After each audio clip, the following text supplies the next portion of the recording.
Assalamualaikum warahmatullahi wabarakatuh. Berjumpa kembali dengan saya, Wildan Abdi Nugroho, calon guru penggerak Angkatan 11 Kabupaten Purbalingga. Di sini saya akan menyampaikan rancangan tindakan aksi nyata modul 1.4 tentang budaya positif. Latar belakang pada aksi nyata ini, konsep inti dari budaya positif belum dipahami secara merata oleh seluruh warga sekolah, sehingga di lingkungan sekolah yang positif bagi anak yang belum dapat terciptanya dengan baik. Berdasarkan belum meratanya pemahaman tersebut, maka perlu dilaksanakan sebuah aksi nyata dalam bentuk pengimbasan pemahaman agar segera terbangun budaya positif di lingkungan sekolah. Tujuan dari aksi nyata ini yang pertama meningkatkan pemahaman warga sekolah tentang budaya positif. Yang kedua, terbentuknya motivasi intrinsik pada murid melalui pembuatan keyakinan sekolah atau tolak ukur. Yang pertama, terlaksananya diseminasi pemahaman budaya positif di sekolah. Yang kedua, terciptanya keyakinan kelas melalui kesepakatan yang dilakukan wali kelas dan murid. 3. Warga sekolah saling berintegritas dalam menjalankan keyakinan sekolah yang telah disepakati. Yang keempat atau yang terakhir, segitiga restitusi menjadi alat utama dalam menyelesaikan lini masa, berkoordinasi dengan kepala sekolah dan wali kelas, melakukan diseminasi konsep budaya positif, menyusun keyakinan kelas dan menempelkan di dinding kelas. Pada tindakan aksi nyata modul 1.4, dukungan yang diperoleh yaitu oleh kepala sekolah, wali kelas, guru lain, murid, serta sarana untuk membuat keyakinan kelas seperti karton, post-it, spidol, garis. Demikian rancangan tindakan aksi nyata modul 1.4 yang bisa saya sampaikan. Terima kasih, semoga bermanfaat, semoga tergerak, lekas bergerak, dan mari penggerakan. Sekian dari saya. Wassalamualaikum warahmatullahi wabarakatuh. Assalamualaikum warahmatullahi wabarakatuh. Salam guru penggerak. Perkenalkan, nama saya Wildan Abdi Nugroho, calon guru penggerak Angkatan 11 Kabupaten Purbalingga.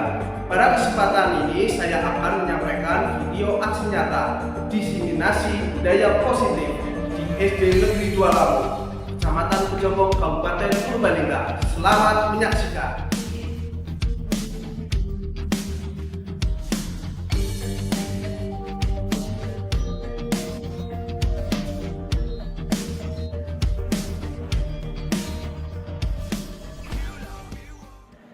Bapak Ibu yang kami hormati, memasuki acara yang ketiga yaitu kegiatan inti yang akan disampaikan oleh Bapak Wildan Abdi Nugroho. Kepada beliau, Bapak Wildan, dipersilakan. Bismillahirrahmanirrahim. Assalamualaikum warahmatullahi wabarakatuh. Yang terhormat Kepala SD Negeri 2 Lampung dan Kepala SD Negeri 2 Krenceng, yang kami hormati Bapak Ibu Dewan Guru SD Negeri 2 Lampung dan SD Negeri 2 Krenceng, dan tidak lupa yang kami hormati dan yang kami banggakan calon guru penggerak Angkatan 11 Kabupaten Purbalingga. Puji syukur kepada Allah Subhanahu wa taala yang telah memberikan rahmat hidayah kepada kita semua sehingga kita bisa berkumpul dalam acara diseminasi modul 1.4 tentang budaya positif calon guru penggerak Angkatan 11 dengan keadaan sehat walafiat. Bapak Ibu, perlu diketahui, saya berdiri di sini bukan berarti saya mau menggurui Bapak Ibu guru, karena saya tahu bahwa Bapak Ibu guru yang ada di sini lebih senior, pengalamannya itu lebih banyak. Ya, jadi di sini saya berdiri di sini itu hanya untuk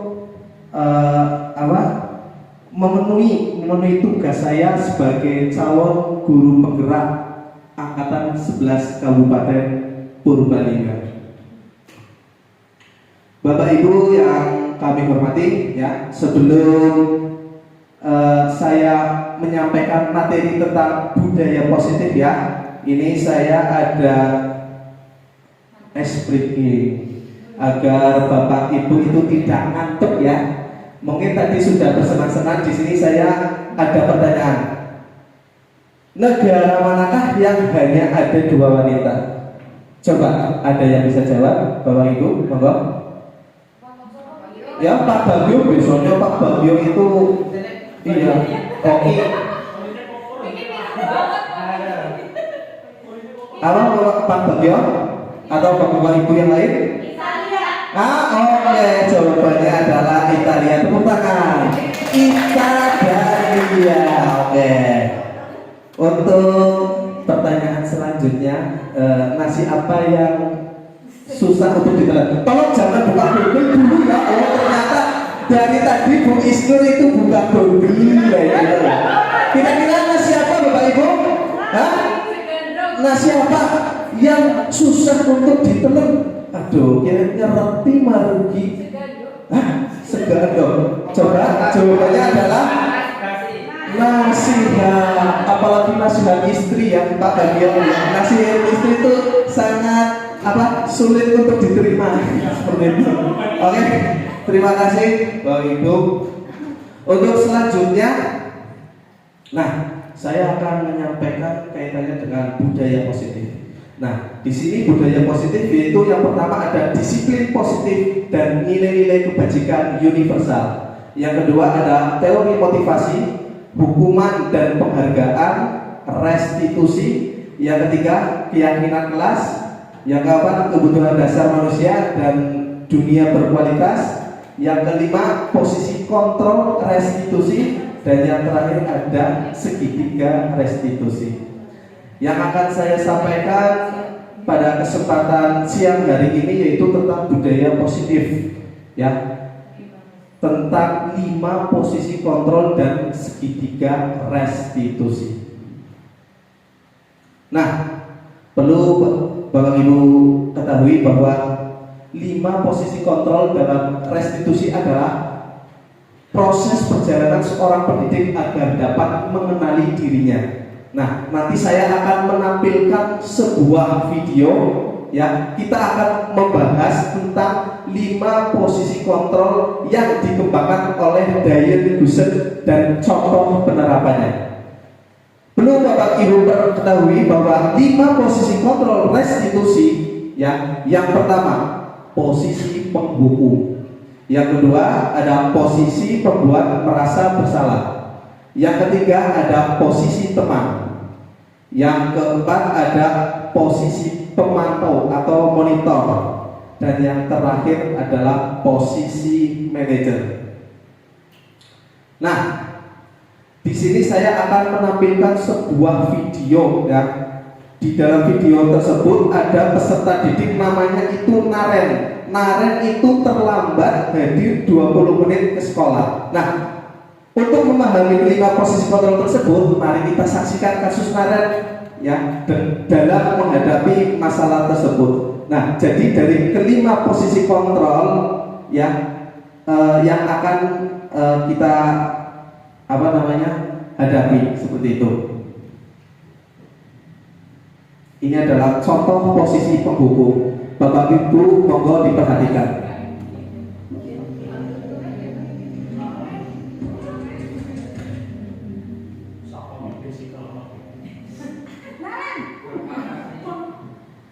Sini kamu. Selamat pagi, Bu. Selalu terlambat. Kamu deh pasti terlambat. Maaf Bu, saya Apa coba? Alasan kamu apa lagi? Kapan sih kamu tidak terlambat? Malas sekali ya kamu jadi anak. saya Dasar pemalas. Gak kapok-kapok sih kamu. Sudah berapa kali terlambat? Sana, kamu beli lapangan basket 2 kali. kenapa saya harus beli lapangan basket, Bu? Kenapa? Kamu melawan ibu? Berani-beraninya jawab. Sudah terlambat, masih berani jawab pula. Sekarang, keliling lapangan basket 5 kali sekalian. Biar kapok. Cepat. Pergi sana ke lapangan basket. Nah, Bapak Ibu, dari tayangan video yang sudah saya tayangkan itu posisinya penghukum. Ya, jadi kalau posisi penghukum itu cenderung dengan nadanya itu tinggi, ya. Jadi menghardik, menunjuk, membentak-bentak, bahkan bisa menyakiti peserta didik seperti itu. Bapak Ibu di sini ada yang masih menghukum muridnya dengan cara yang seperti ini? Ada? Masih ada? Ya, Pak Anto biasanya galak ngecot Pak Anto sama Pak Bagio. Ya, hukuman bisa berbentuk fisik atau psikis ya Bapak Ibu. Nah, dampak dari posisi penghukum itu yang pertama murid menjadi pendendam. Yang kedua, tidak menyukai guru atau mata pelajaran yang diambil contoh di sekolah di SD Negeri 2 Lampung itu guru agamanya kan Bu Afi. Ternyata Bu Afi itu ketika memarahi siswa itu dengan cara menghukum, contoh menghafalkan 30 juz sekalian kayak gitu kan, nanti tidak menyukai guru atau mata pelajaran yang diambil. Bahkan nanti ketika pada saat mengikuti pelajaran agama anak itu tidak berangkat seperti itu. Nah, selanjutnya yaitu video atau tayangan tentang posisi pembuat bersalah. Monggo bisa diperhatikan.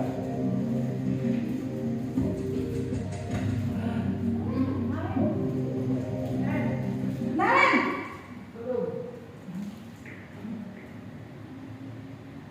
Selamat pagi, Bu. Naren. Kamu kenapa terlambat lagi, nak? Ya Tuhan, Naren. Kamu senang ya bikin ibu susah ya? Kalau kamu terlambat lagi, nanti ibu yang ditegur bapak kepala sekolah, nak. Disangka ibu tidak bisa membina kamu. Duh, gimana ini? Maaf, Bu. Duh, Gusti Naren. Kamu suka ya kalau ibu ditegur bapak kepala sekolah? Terus, sekarang ibu harus tulis apa ini di buku absen? Ini kamu sudah sering terlambat loh. Ibu harus apa coba? Maaf, Bu. Maaf sekali. Ya sudah, lain kali jangan bikin ibu susah lagi ya nak ya. Ibu tidak akan kuat lagi kalau kamu begini terus. Bisa jantungan kalau ibu ditegur bapak kepala sekolah. Sana cepat ke kelas. Maaf ya, Bu. Maaf sekali. Nah, Bapak Ibu perlu diketahui bahwa posisi membuat merasa bersalah pada cuplikan yang sudah ditayangkan yaitu suara guru itu cenderung lembut, tenang, namun kata-katanya itu menyalahkan murid. Nah, guru menyatakan hal-hal yang merasa kesalahan ada pada murid dengan membuat guru itu menderita, mungkin takut gurunya itu menyampaikan kepada siswa, gurunya itu nanti kalau saya dimarahin sama Pak Bapak Kepala gimana. Nah, itu yang nantinya murid itu akan merasa bersalah. Nah, dampak dari posisi merasa bersalah yaitu yang pertama membuat murid merasa bersalah. Nah, di sini identitasnya yaitu gagal. Yang kedua, rendah diri dan menarik diri dari lingkungan. Untuk yang ketiga yaitu posisi teman. Nah, ini cuplikan video tentang posisi teman.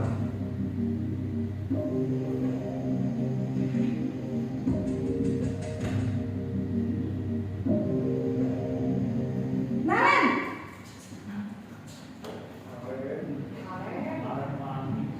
Selamat pagi, Bu. Wah, sudah jam berapa ini nak? Terlambat lagi ya sayang. Iya, Bu. Habis ibu saya lupa bangunkan saya, Bu. Kamu malah menyalahkan ibu kamu. Kamu bukannya anak yang larinya paling kencang. sih? Iya Bu, saya memang terlambat bangun tadi. Jadi biarpun saya lari kencang, tetap gak kekejar Bu.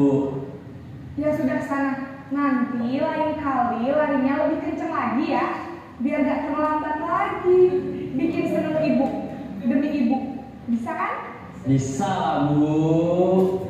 Ya sudah sana masuk kelas. Ibu beresin urusan absen kamu. Kamu ini ada-ada saja. Nah, dari tayangan video yang sudah Bapak Ibu perhatikan, nah di sini ada posisi teman. Nah, suara guru itu akan ramah, cenderung bersenda gurau untuk menghangatkan suasana. Jadi guru itu menganggap siswa itu sebagai murid seperti itu. Dampak posisi teman, apakah yang terjadi ketika posisi kontrol posisi kontrol sebagai teman? Nah, murid akan bergantung kepada satu orang atau faktor ketergantungan. Yang kedua, murid tidak mandiri dan tidak bisa berpikir untuk diri sendiri. Jadi ketika menggunakan posisi teman, biasanya itu murid akan lebih nurut dengan salah satu guru saja seperti itu. Kayak semisal Pak Anto menganggap si A sebagai teman, nah murid itu manut dan nurut itu hanya ke Pak Anto. Dengan guru yang lain biasanya itu tidak. Yang keempat yaitu posisi pemantau atau monitor.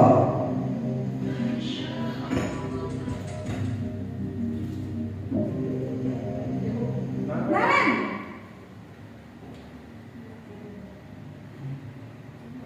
Selamat pagi Bu.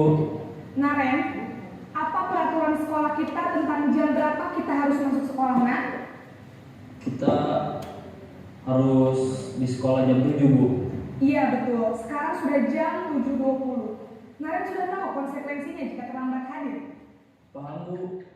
Saya harus Datar, tidak emosi, tidak bersenda gurau, ataupun menggunakan suara tinggi.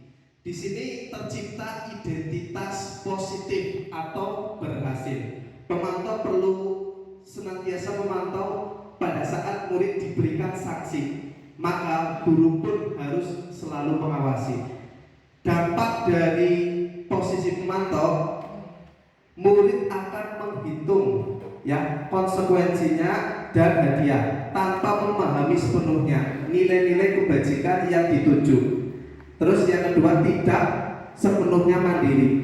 Jadi pada posisi pemantau, guru juga bisa menanyakan apa sih keyakinan kelas yang sudah kita sepakati. Nah, menanyakan seperti itu kepada siswa agar siswa itu bisa merasa, oh iya, kalau saya melakukan hal seperti itu suatu kesalahan. Untuk yang kelima yaitu posisi manajer.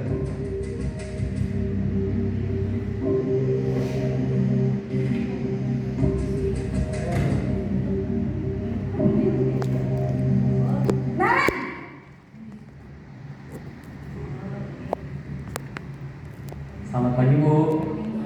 Selamat pagi, Naren. Maaf Bu, saya terlambat. Iya, sekolah masuknya jam 7, sekarang sudah jam 7.20. Jadi sekarang bagaimana ini, Naren? Maaf Bu, saya lupa setel alarm saya semalam. Baiklah, menurut kamu, keyakinan sekolah yang mana yang perlu kamu tingkatkan? Menghargai diri sendiri dan orang lain mungkin ya Bu. Setuju. Jadi, apakah Naren meyakini prinsip saling menghormati tersebut? Iya Bu, saya meyakininya. Apakah Naren bersedia memperbaiki masalah keterlambatan ini? Bersedia Bu. Bagaimana kamu akan memperbaiki masalah keterlambatan ini? Saya akan coba untuk tidak lupa menyetel alarm saya Bu. Baik, kalau Naren lupa menyetel alarm di rumah, ada orang yang kira-kira bisa bantu mengingatkan tidak? Ada Bu, kakak saya, Kak Emma. Ada lagi selain Kak Emma? Selain Kak Emma, ada ibu saya. Baik, jadi yang mengingatkan Naren adalah Kak Emma dan ibu kamu ya? Kira-kira akan mulai set alarm kapan nih, Naren? Setelah pulang sekolah, akan segera saya lakukan. Baik, jadi Naren akan setel alarm untuk bangun besok pagi dan akan diingatkan oleh kakak dan ibunda Naren ya. Ada lagi yang mungkin perlu dilakukan Naren agar tidak terlambat bangun lagi? Tidak ada, Bu. Baik Naren, terima kasih untuk kerjasama kamu. Sekarang kamu perlu kembali ke kelas untuk belajar. Baik, Bu. Terima kasih. Nah, tayangan itu menunjukkan bahwa guru sebagai posisi manajer. Nah, di sini pada saat guru melakukan posisi manajer, suara manajer netral, tidak emosi, tidak terlalu lama dan tidak bernada tinggi. Di sini akan tercipta identitas positif atau berhasil. Nah, guru akan dengan tulus mengajukan pertanyaan-pertanyaan bermakna agar membuka pikiran murid. Guru membimbing murid untuk memecahkan masalahnya secara mandiri. Dampak dari posisi manajer yaitu murid menjadi mandiri. Yang kedua, percaya diri dan dapat memecahkan masalah. Nah, Bapak Ibu perlu diketahui dari 5 posisi kontrol, kira-kira menurut Bapak Ibu yang paling tepat itu yang mana? Manajer ya. Nah,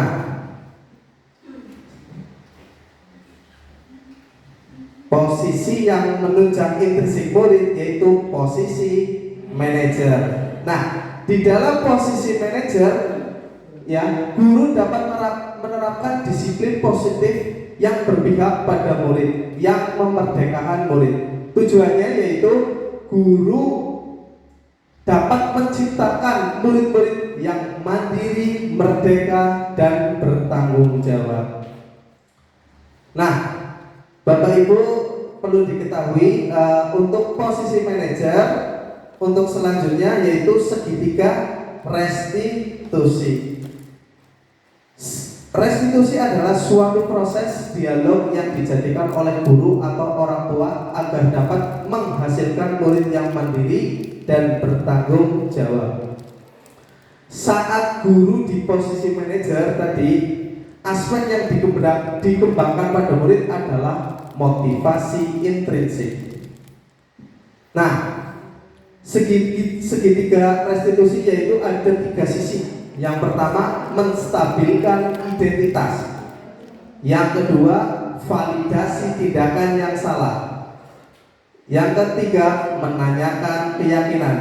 Jadi Bapak Ibu perlu diketahui, ketika kita menggunakan posisi manajer ya, kita juga bisa menerapkan dengan segitiga restitusi. Di sini nanti ada tayangan sebuah video. Di dalam video tersebut yaitu ada seorang guru dengan posisi manajer dan menerapkan segitiga restitusi. Monggo Bapak Ibu untuk bisa disimak.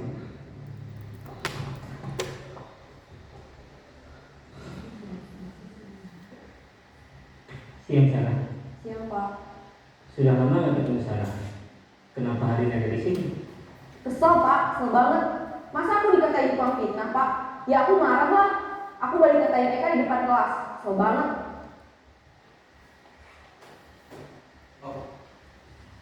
Agak loading.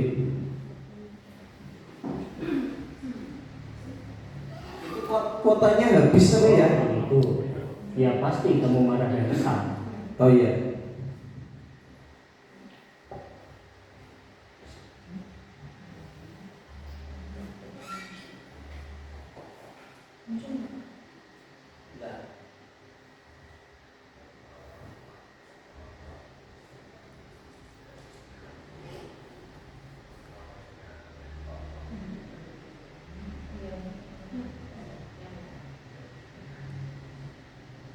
Punya Bu Yus?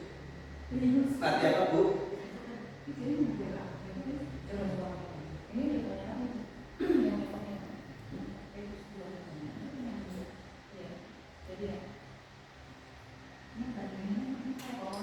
Cek, oke kita lanjut ya untuk penayangan video.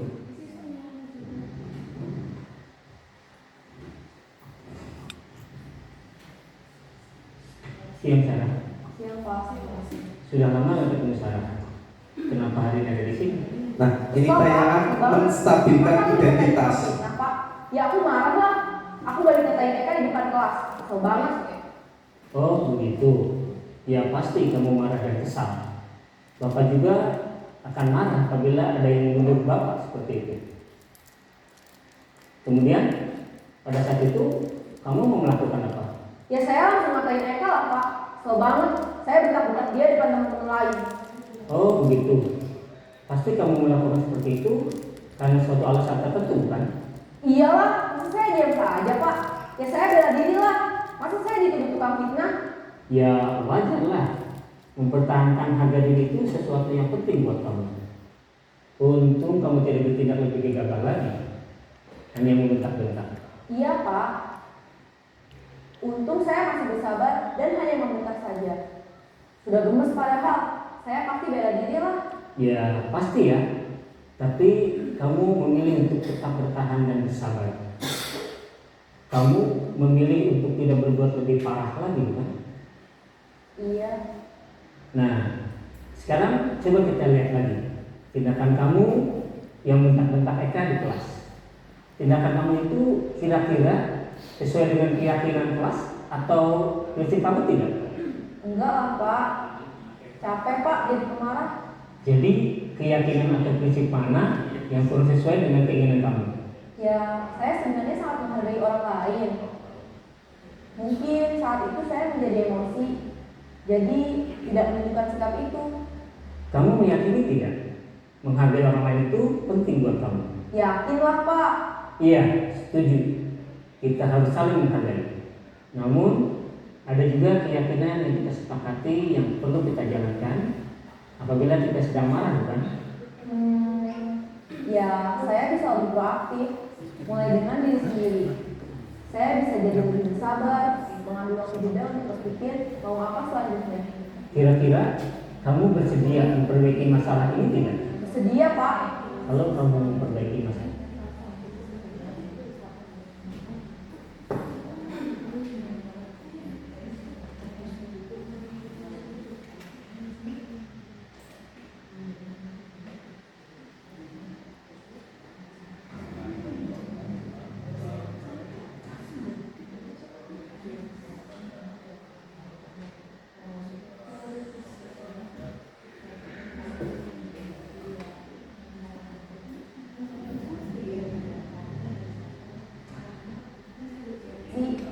Jadi tidak menunjukkan sikap itu.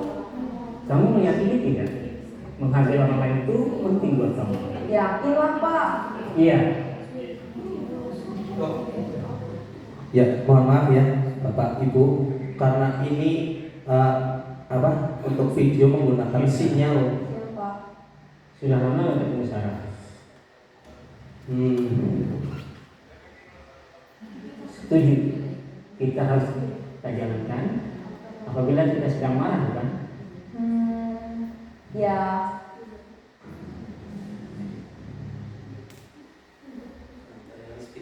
Saya bisa lebih proaktif, mulai dengan diri sendiri. Saya bisa jadi lebih bersabar, mengambil waktu jeda.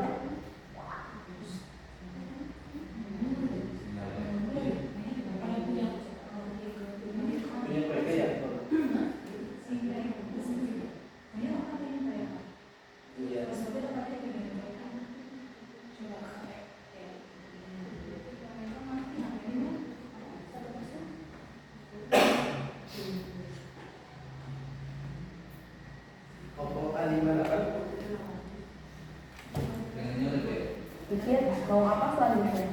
Kira-kira kamu bersedia memperbaiki masalah ini tidak? Bersedia, Pak. Kalau kamu memperbaiki masalah ini, kamu akan menjadi orang seperti apa? Saya akan menjadi orang yang bertanggung jawab kali ya, Pak. Dan senantiasa proaktif.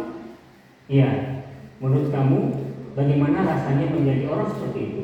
Ya nyaman lah, bangga bisa bersabar dan menahan diri. Baiklah kalau begitu.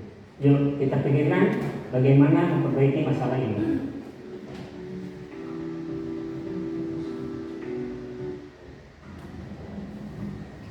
Nah, Bapak Ibu, untuk tayangan yang tadi itu guru sebagai posisi apa? Manajer dengan penerapan segitiga restitusi. Nah, yang akan kita bahas itu tadi menstabilkan identitas. Ya, yang pertama pada video tadi. Nah, di sisi yang pertama menstabilkan identitas berdasarkan prinsip pembuat kesalahan adalah bagian dari proses pembelajaran.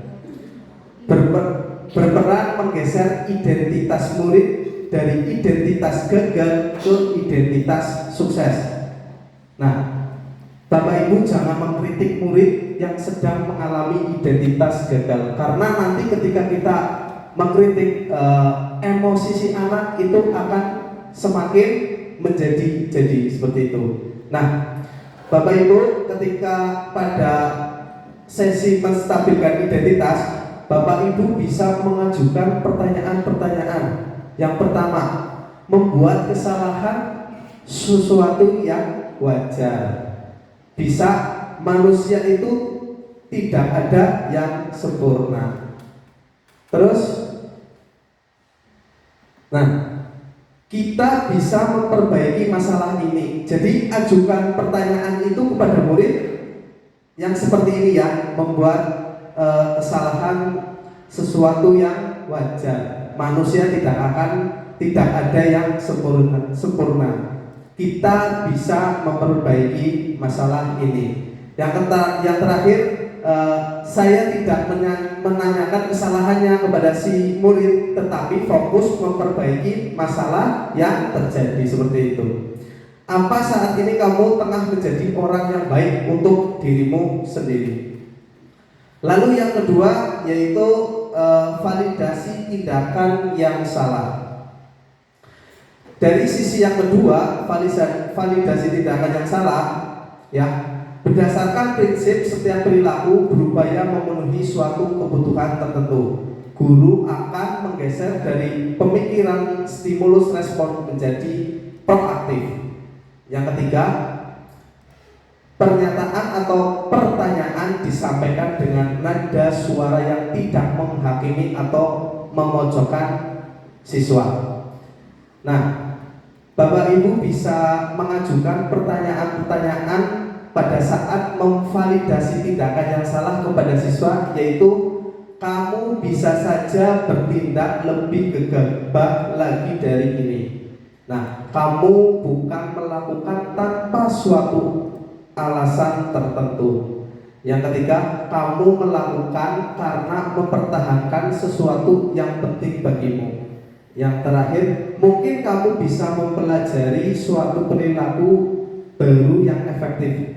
Bersediakah kamu mempelajarinya? Nah, jadi Bapak Ibu pada saat validasi tindakan yang salah, Bapak Ibu juga bisa mengajukan pertanyaan-pertanyaan yang seperti itu. Lalu yang terakhir yaitu sisi menanyakan keyakinan. Nah, di sini pada saat menanyakan keyakinan, nah, teori kontrol menyatakan bahwa pada dasarnya kita termotivasi secara intrinsik. Saat perilaku telah divalidasi dan identitas sukses telah berhasil, maka murid telah siap mengkaitkan keyakinan dan tindakan yang salah. Bapak Ibu juga bisa mengajukan pertanyaan-pertanyaan sebagai keluarga atau kelas. Apa yang kita yakini? Kembali lagi kita menanyakan kepada siswa untuk keyakinan kelas yang sudah kami sepakati. Yang kedua, nilai-nilai apa yang telah kita sepakati. Seperti apa gambaran sebuah kelas yang ideal bagi kamu? Nah, itu bisa kita tanyakan kepada siswa. Dan yang terakhir, kamu ingin menjadi orang yang seperti apa sih? Nah, itu pada sesi menanyakan keyakinan kepada siswa. Lalu Bapak Ibu perlu diketahui ya, dalam segitiga restitusi ya, yang pertama, perilaku yang salah perlu dikaitkan dengan nilai-nilai atau keyakinan-keyakinan yang disepakati bersama. Jadi ketika siswa itu merasa ada kesalahan, ya, nilai-nilai keyakinan yang sudah kita sepakati itu bisa kita tanyakan kembali. Yang kedua, kesediaan orang yang melakukan kesalahan untuk memperbaiki masalah. Yang ketiga, relevan, memecahkan masalah sebisa mungkin relevan atau memiliki hubungan dengan masalah yang ada. Yang keempat, usaha. Nah, perlu adanya suatu usaha perbaikan dari pihak yang berbuat kesalahan. Yang terakhir yaitu waktu, perlu didedikasikan dari waktu dari pihak yang membuat kesalahan. Tanyakan kapan akan mulai diberlakukan usaha yang diperbaiki, seperti itu. Nah, Bapak Ibu perlu diketahui bahwa penerapan segitiga restitusi, ya, Bapak Ibu yang pertama itu menggunakan posisi manajer, ya. Terus Bapak Ibu selanjutnya dengan menerapkan segitiga restitusi. Ya, mudah-mudahan dengan adanya penerapan 5 posisi kontrol ini, posisi manajer dengan menggunakan segitiga restitusi, anak akan menjadi mandiri, bertanggung jawab, dan bisa memecahkan masalah, seperti itu. Nah, cukup sekian dari saya. Mungkin Bapak Ibu kita bisa melakukan refleksi bersama-sama, Bapak Ibu, apa yang sudah saya sampaikan tadi. Materinya yang pertama apa?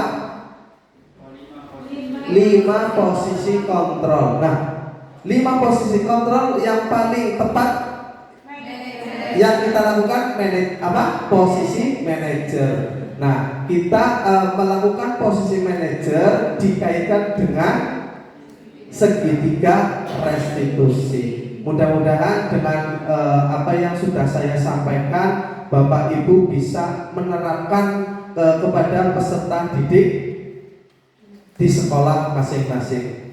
Nah, yang namanya permasalahan anak itu, kita itu tidak harus menggunakan kayak segitiga restitusi. Kita lihat dulu permasalahannya, mau permasalahan berat atau permasalahan ringan atau berat. Ketika ada permasalahan yang ringan, ya, kita hanya tanyakan saja keyakinan kelas yang sudah kita sepakati bersama. Ya, kalau masalahnya berat, nah, kita bisa menerapkan dengan menggunakan segitiga restitusi, seperti itu. Bapak Ibu, gimana ini, masih sudah ngantuk atau lemas? Ya, mungkin ada pertanyaan dari Bapak Ibu, silakan. Oke, Pak Pariono, monggo. Terima kasih. Assalamualaikum warahmatullahi wabarakatuh. Menarik sekali tentang 5 posisi kontrol restitusi. Yang pertama di dalam hukum, kemudian pembuat merasa bersalah, posisi teman, kemudian posisi pemantau atau monitor, dan posisi manajer. Diakui yang paling bagus adalah posisi manajer. Namun kalau kita amati lapangan kita di sekolah dasar, ternyata kalau ketika misalnya kita berpedoman dengan posisi manajer, karena keterbatasan anak untuk menggali kesalahan sendiri itu terbatas, mungkin karena malu atau mungkin tidak bisa mengungkapkan. Tadi saya berpikir, dari kelima posisi tersebut, apakah tidak sebaiknya 3, 4, 5 itu dikolaborasikan? Itu yang ada di pikiran saya. Nah, ini mohon penjelasan dari ini. Terima kasih. Oke, terima kasih. Ini pertanyaan Pak Kepala itu sangat membuat saya berpikir ini, ya. Tadi pertanyaannya, kenapa kok dari 5 posisi kontrol tersebut yang keempat tidak dikolaborasikan, seperti itu ya, Pak? Di angan-angan saya yang 3, 4, 5. Oh, 3, 4, 5 dikolaborasikan. Nah, Oke, yang pertama, yang posisi ketiga yaitu posisi teman ya Pak. Nah jadi iya. Jadi kalau semisal kita mengkolaborasikan berarti kita menganggap peserta didik atau siswa itu sebagai teman. Iya Pak. Untuk posisi teman ya kita perlu tapi dengan batasan-batasan tertentu sehingga siswa itu tidak seenaknya kepada guru, mentang-mentang para karo guru si A akhirnya malah anak jadi apa? Sembrono. Nah untuk yang keempat posisi pemantau. Nah, untuk kita kembali lagi ya untuk posisi pemantau.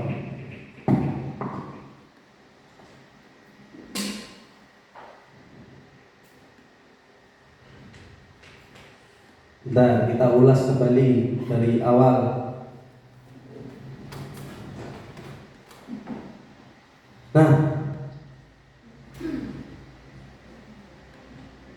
Nah, di sini posisi pemantau ya atau monitor. Jika kita kolaborasikan dengan tiga posisi kontrol kita kolaborasikan. Nah, kalau di posisi pemantau atau monitor ya seorang guru itu sama ya Pak, bersuara datar, tidak emosional. Nah, jadi yang diharapkan oleh guru pada posisi pemantau agar siswa menjadi merasa bersalah. Jadi guru siswa itu merasa bersalah dan akhirnya tidak akan mengulangi perbuatan yang dilakukannya. Nah, kayaknya kalau misal dikolaborasikan antara posisi teman, posisi pemantau atau posisi manajer, kayaknya gimana ya Pak? Jadi iya. Tapi selama saya mengikuti pendidikan guru penggerak ya, tetap untuk posisi yang paling tepat ya yaitu posisi manajer. Nah, diharapkan guru bisa menerapkan posisi manajer dan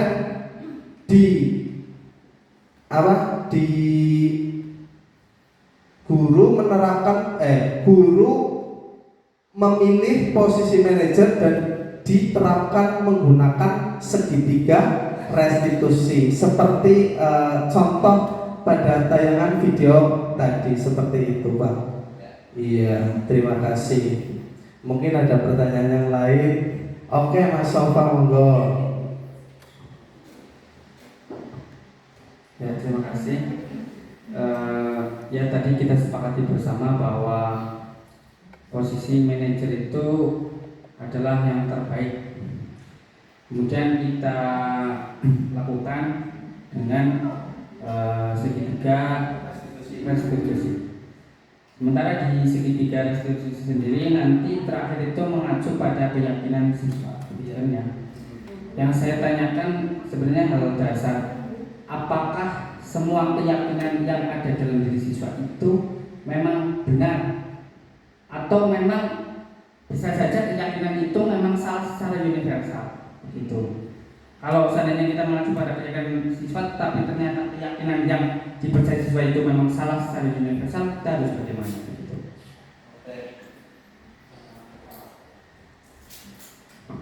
Oke, terima kasih Mas Sofa atas pertanyaannya. Nah, di dalam keyakinan kelas yang sudah disepakati di masing-masing kelas, ya. Nah, keyakinan kelas kan biasanya kita menggunakan kata-kata kebajikan, kayak contoh semisal kebersihan. Nah, kebersihan itu ya bisa tidak buang sampah sembarangan, tidak mengotori ruangan. Tadi gimana pertanyaannya Pak Sofa? Yang saya tanyakan ini bukan keyakinan siswa, jadi kayaknya tadi berbeda dengan keyakinan siswa. Oh, keyakinan siswa. Nah, maksudnya si anak keyakinannya ini, tapi sedangkan kelas itu keyakinannya seperti itu. Kalau maksudnya kan kalau kita buat keyakinan kelas, tidak semua keyakinan kebajikan itu bisa masuk, Pak. Kita tidak bisa mengcover semua kebajikan itu masuk dalam keyakinan kelas, gitu kan? Orang bisa mungkin ada hal-hal sesuatu yang terjadi di kelas, tapi ternyata tidak masuk dalam keyakinan kelas. Nah, di saat seperti itu siswa kan ada keyakinan sendiri lah. Nah, ketika keyakinan itu ternyata salah satu universal itu bagaimana? Maksudnya tidak sesuai dengan keyakinan kelas, tidak pas ya, tidak gitu. pas dengan kelas kan orang keyakinan. Ya, tapi secara keyakinan Ya, sendiri gitu. Kan itu memang aslinya salah, ya, tapi menurut siswa itu nanti yang salah itu benar. Oh iya, oke, iya, oke. Nah, untuk seperti itu ya, jadi kita tetap patokannya itu keyakinan kelas, karena yang namanya keyakinan kelas itu kesepakatan seluruh siswa yang ada di kelas. Berarti kalau semisal siswa itu merasa keyakinan sendiri, nah berarti otomatis siswa itu berarti tidak taat aturan. Seperti itu ya, Pak Sofa? Ya. Nah, pada intinya ya, siswa itu harus patuh dan taat pada keyakinan kelas yang sudah disepakati bersama-sama. Oke? Cukup Ki, Bapak Ibu? Ya, terima kasih atas waktunya dan kesempatannya Bapak Ibu. Ya, mohon maaf ya jika tadi ada kata-kata yang kurang berkenan atau kata-kata yang keliru, saya mohon maaf yang seikhlas-ikhlasnya. Billahi taufiq wal hidayah. Wassalamualaikum warahmatullahi wabarakatuh.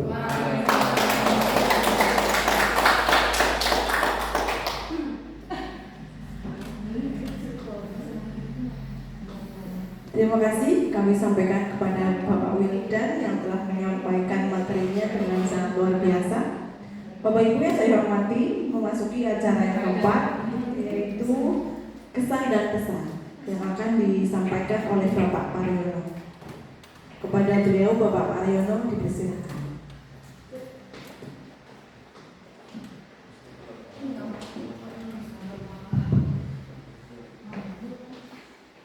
Assalamualaikum warahmatullahi wabarakatuh.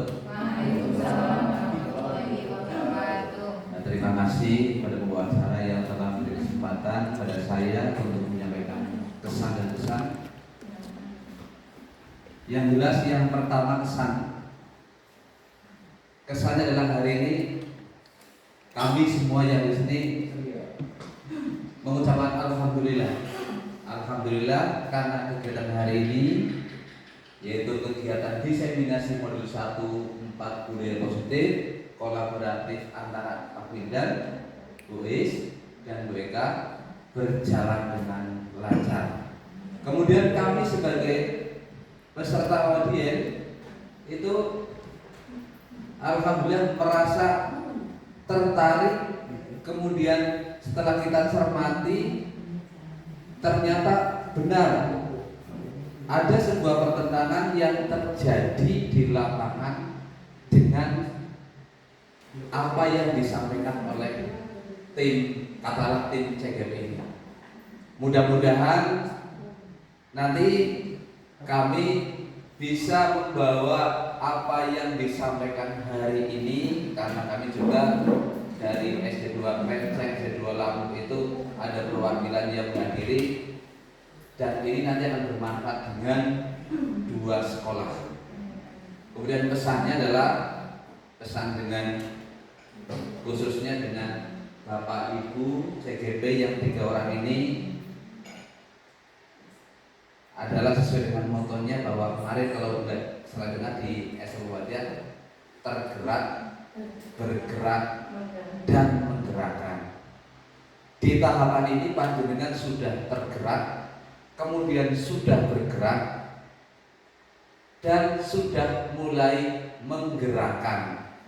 Harapannya lebih jauh adalah nanti ketika sampai di sekolah kita masing-masing, panjenengan semuanya dapat menggerakkan seluruh guru yang ada di sekolah kita, sehingga dari guru-guru yang ada di sekolah kita yang belum mengikuti CGP, pertama nanti tergerak untuk mengikuti CGP, bergerak untuk mengikuti CGP, dan menggerakkan semua siswa agar dapat mencapai apa yang dituju oleh kurikulum kita. Itu saja dari kami kesannya dan pesannya, dan kami mohon maaf manakala tadi pertanyaan-pertanyaan kami kurang berkenan atau salah, kami mohon maaf. Jadi assalamualaikum warahmatullahi wabarakatuh.